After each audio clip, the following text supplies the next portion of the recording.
Yeah, no, I think it was a good turnout and a good varied group of people with lots of age groups. I thought they participated really well. Yeah. I think they, there was a lot of interaction and conversation, which just makes the whole workshop. It's really good.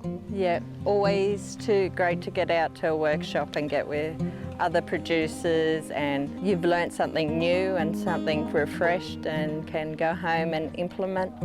You get tied up in what you're doing, and we're always time poor. And everything you do each day you think is the most important thing.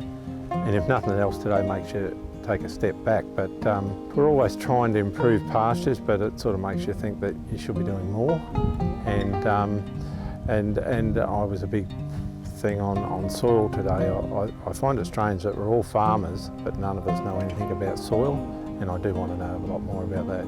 Having that knowledge and then being able to have a look at it on the ground and realise what you're looking at, just having a bit of a different perspective makes a big difference. And then I think planning, just planning, whether it's dry season planning and budgeting or just general business planning, pasture planning and budgeting, I think that's a big thing that can help.